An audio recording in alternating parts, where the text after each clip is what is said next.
Alright, hello everybody. My name is Job Novi and welcome back to some more Amnesia the Dark Descent. Now, last episode was relatively kind of spooky if you ask me, you know what I'm saying?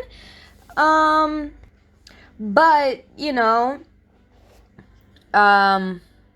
we are just going to continue and see how this is like. What's going on. This episode might be a bit shorter because I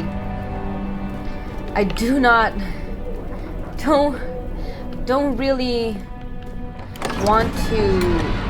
Okay, he panted heavily, trying his best to keep himself from screaming. The medicine cabinet had been overturned and collapsed on the floor. He reached through the broken glass door and grabbed all sedatives he could find. I don't really want to go to the scary part just yet because it's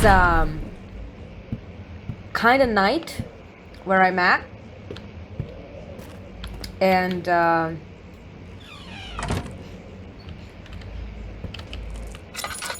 it's not fun to play this at night, even though it's recommended. They say you should play it at night. I don't want to do that. Alice Beauty, Alice Job, Alice Joby. Oh my God, Stefano is there. Okay.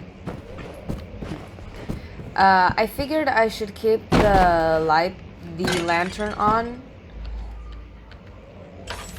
for longer because you can't really see. So that's what I'm gonna do. I'm gonna keep on the lantern for you so you can see what's going on. Yes, I am having issues with editing. What the fuck? Oh my God. Jesus! Is it really you, Jesus? Yes. It is me. Go on. Okay, Jesus. Do you see anything that we could use, Jesus? Is this for us? Ooh. Letter regarding the discovery of an orb. To my must, yes, thank you. To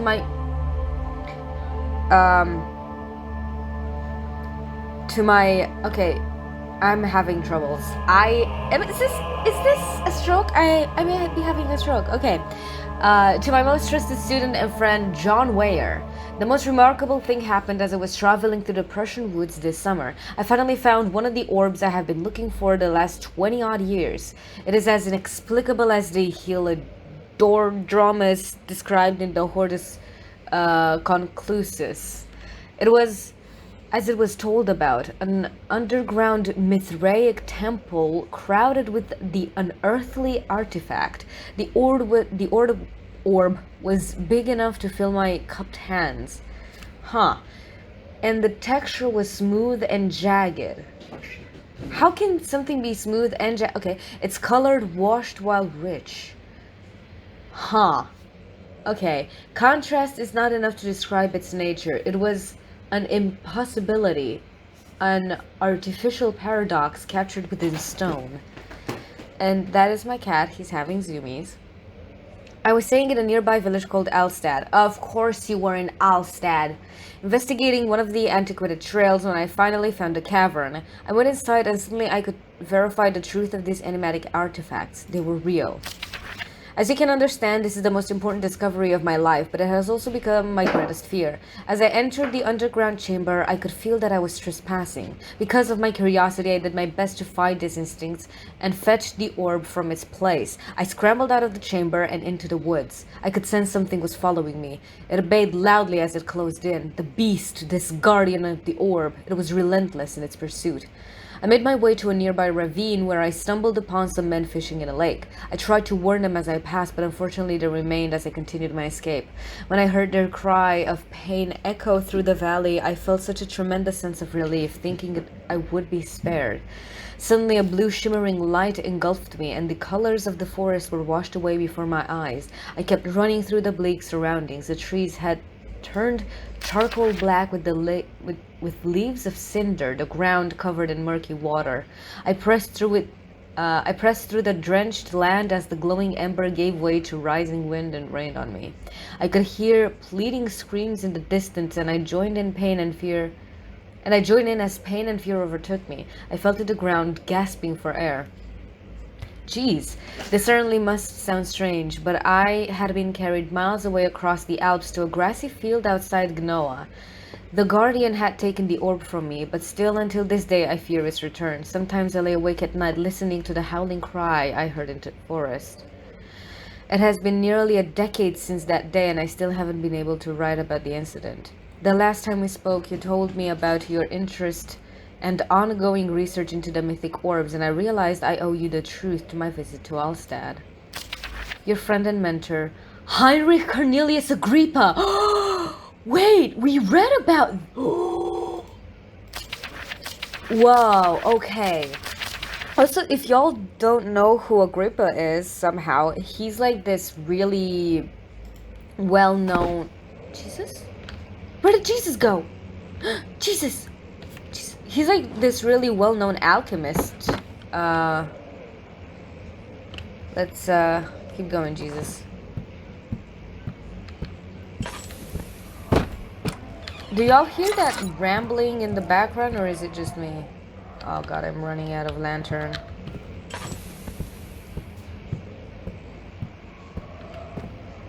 Ooh. Hey, Javlar, fătă în gât, futu-ți morți-mă, tu lai mulai. Ce-ai fă? Okay. Oh god. Oh. Hello. I'm dead, kind of. She looks like she's smiling.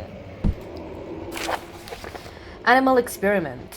Canis lupus familiaris, 1658, April 12. After a short study, it is clear that the agitation found among humans can be found in the dog. Fear and pain induce stress, which seems to trigger an endogenous response, causing the animal to burst with energy. I believe that the catalyst is produced in the brain. It is difficult to determine exactly where and what it is, but I can sense it. It reeks of cosmic genesis. What? There is an inherent problem in harvesting this energy since the creature is bound to die from the exercise. I must refine this process of torture to enable any real work to be done. More experiments must be performed, but it seems that only human beings are able to produce the amount necessary. It might be their ability to appreciate the severity of the process that ultimately augments their experience of terror. Jesus. God.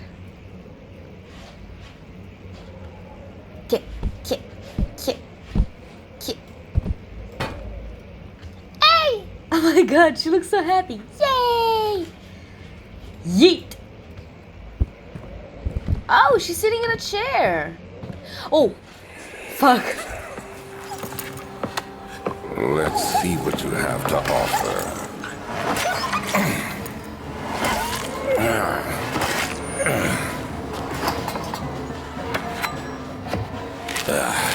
What a mess. I should have sharpened the saw, but I can sense it. It's definitely there. Damn.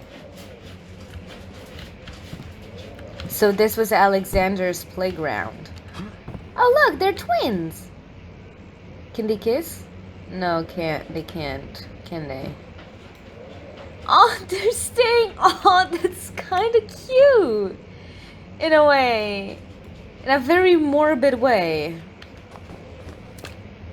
That's such an interesting, like, little thing, because if you remember in Daniel's room, it was this way, which shows innocence. But in his room, in Alexander's room, he was this way.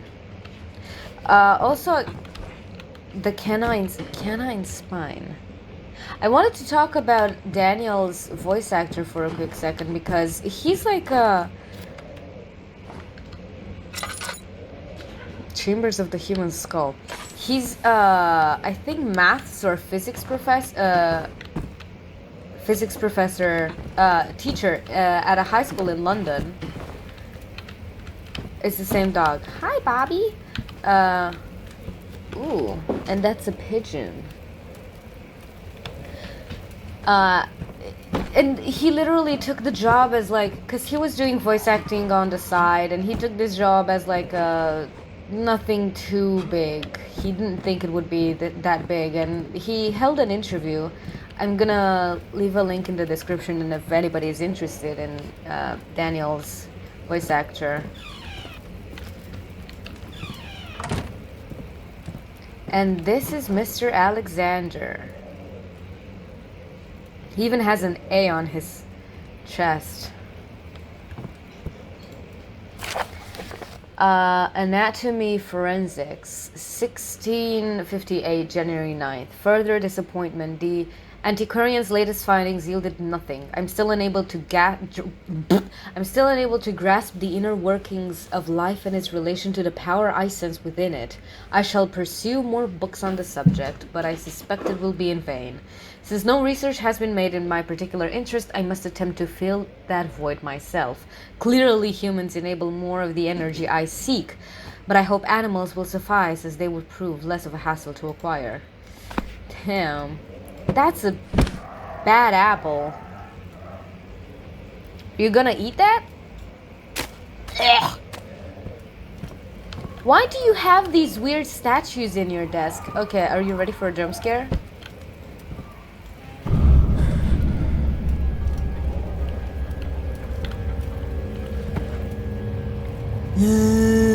I'm scared. Oh my god, he's kind of cute. Okay. Is there anything interesting here? Tinderbags. Nope. This is just a chill area, huh? He likes reading, apparently. You like reading, huh? A lot of people back in the day used to like reading because, you know, they didn't have TV shows, and I think that's kind of normal, wouldn't you? Was that a really bad joke on my side? It was, yes. Alright. What is...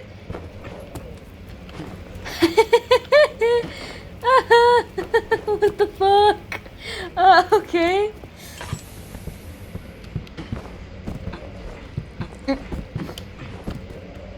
Oh, a tinderbox. Give me my tinderbox.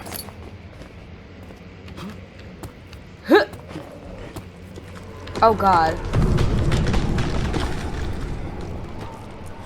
Woo. Woo.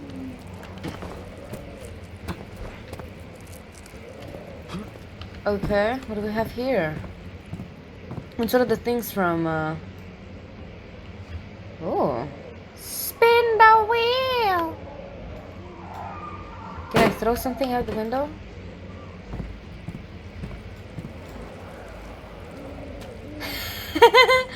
Why is that funny to me? Okay. When will it be my turn? Have I not shown restraint? My patience spans centuries. From where I came, mankind has not even wasted a breath, yet I bow to you. I have done so much for you, and I have gained nothing in return. Agrippa, I trusted you. It was I who, in all fairness, should have entered that gate. Ooh, Alexander is mad. So he pours his emotions into this thing, apparently. And if you know anything about Penumbra, the series in general, is that you find these as save stations in Penumbra, which is really fun in my opinion. Elevator machine instructions. If the elevator breaks down again, which is, that means that it's breaks bad many times, make sure to use the steam engine to build up pressure before channeling it to the machinery. Adjust the levers to get the right amount of pressure inside the chamber. The meter should read up 8, down 8. Make sure the flow is set according to the following chart. Trinity steam set functions, 4-phase amplitude, complete steam flow cycle. Note that the machine will not check proper configuration until all rods are inserted. Insert rods. You wanna insert rods?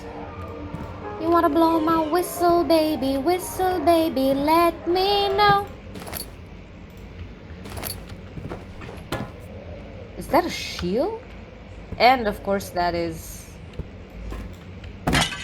Okay, let's go back, I guess, since there's nothing else to do in here. Whoa, whoa, whoa, whoa, whoa, whoa, whoa.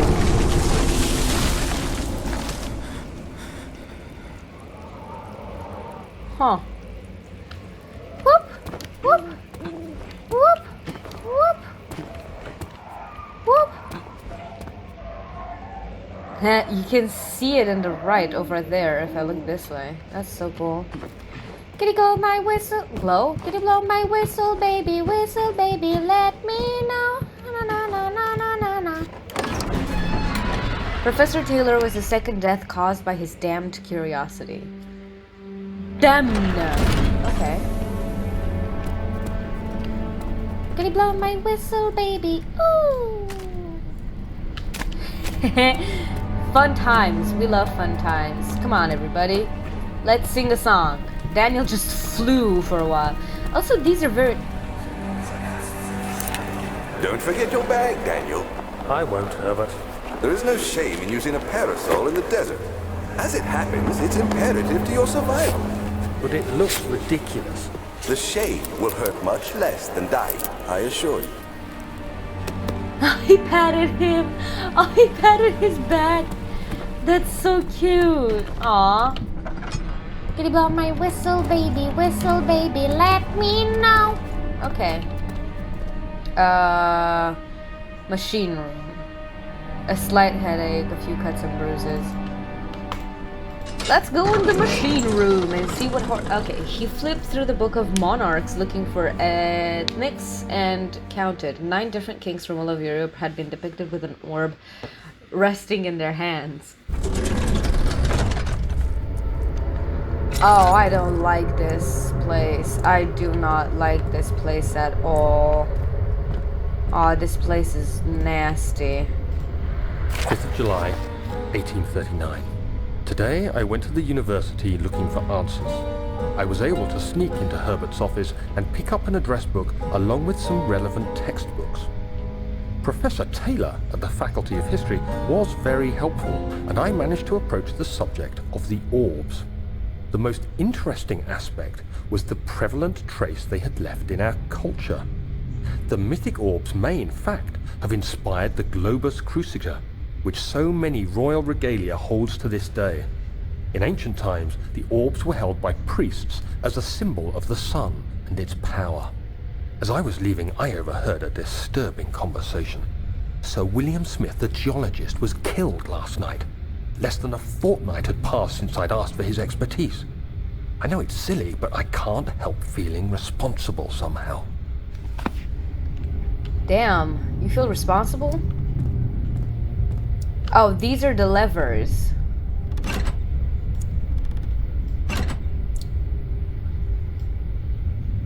Come on.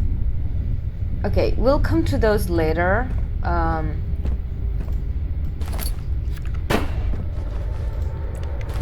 Oh God, I don't like these sounds at all. I will pause for a second. You just listen to the atmosphere in here.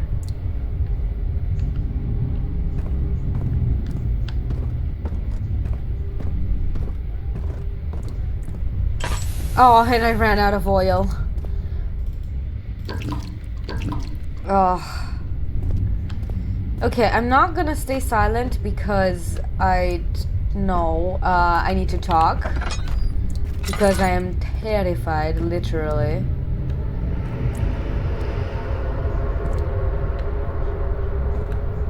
God, I don't like this place. Good God, this place is... Oh God, I want to get out of here as soon as possible. 14th of July, 1839. I've read every book I can find on the subject. While rich in legend and hearsay, my knowledge is lack for the insight I crave. I've sent letters to many in Herbert's address book and received answers of varying importance. Today, I got one which differed greatly from the others. From a baron in Prussia. He said nothing about the quaint stories of priests in underground temples. He didn't even mention them. He simply wrote, "I know. I can protect you. Come to Brennenburg Castle. Signed, Alexander." What am I to make of this? Protect me from what? Is someone after me? I looked up Brennenburg and traced it to the Prussian woods near the Baltic Sea. While being the least informative letter I've received, it causes me greatest distress and interest. As I write, my thoughts are drawn to my nightmares in which a most disturbing sound calls to me. A sound defying description. A voice from the void. The last few weeks have been awful, with so many sleepless nights dreading a repeat of those horrid dreams. Tomorrow, I shall visit my physician, Dr. Tate, in hope that he can provide me with sedatives to help me sleep. Dr. Tate, you say? Machine equipment memo.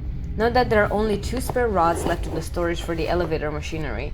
Make sure to only discard the ones which are badly damaged and keep the others in the inner study rooms in case all 3 would crack again.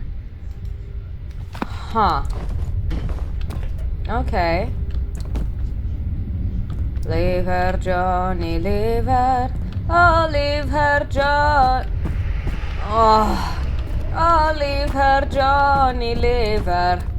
Tomorrow you will get your pay, and it's time for us to leave her.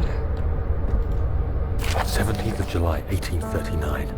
How has this escaped me? They're all dead.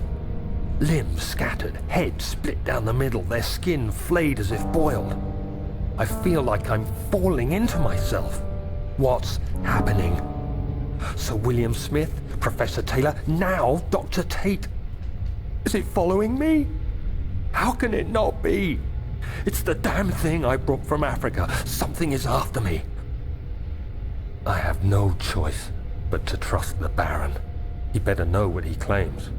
If he is wrong, I suspect he'll regret it as well. Oh, I'm sure he regrets it now, Daniel. Huh. Leave her, Johnny, leave her. Oh, leave her, Johnny, leave her. How dark is this place? Oh, God. Now, let's get the fuck out of here. You know what? I'm gonna be running and running and running out of here. Leave her, Johnny, leave her. John Kanaka to lie today and yesterday. John Kanaka to lie.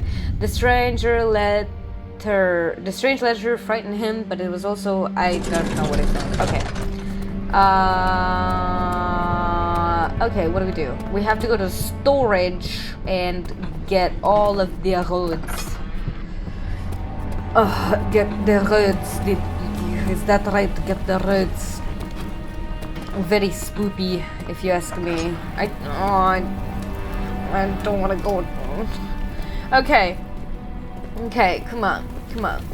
How much oil do I have?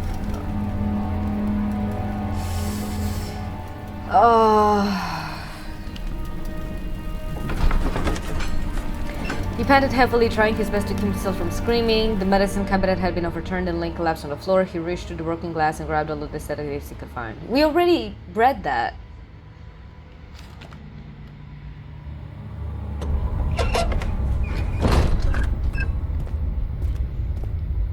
Oh, God.